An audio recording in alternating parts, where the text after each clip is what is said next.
Hallihallo! Ja, an diesem Sonntagmorgen wollte ich euch mal einen kurzen Eindruck geben, wie es mir gerade geht.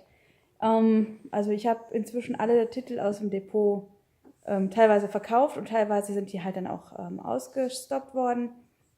Ja, die Phase hier, dass der DAX halt so gefallen ist, hat mich auch nicht ganz unbeschadet gelassen, leider.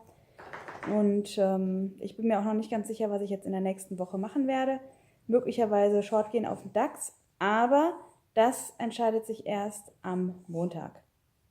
So, nachdem nämlich ja jetzt die Unterstützung hier bei 12.8 gebrochen ist, 12.800,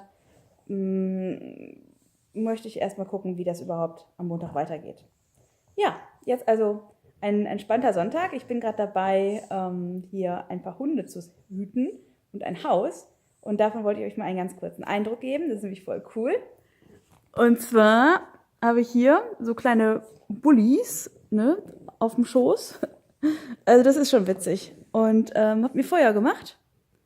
Ja, und ich denke, auf diese Art und Weise, da lässt sich das doch ganz gut leben. Guck mal her, Max. Ja, das ist übrigens der Max. Komm mal her, Max. Guck mal. So, das ist Max. Und das da vorne ist Pepper. Und das ist Ani. Ja, also, nun machen wir es nochmal so. Ja, nun wünsche ich euch einen schönen Tag.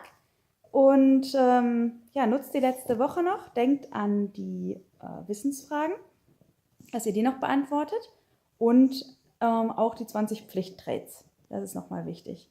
Also, dass zumindest ihr weiterhin gewinnberechtigt bleibt. Gut, also, jetzt von mir alles Liebe und bis zum nächsten Video. Tschüss! Und zum Abschluss nochmal der Blick aufs Feuer.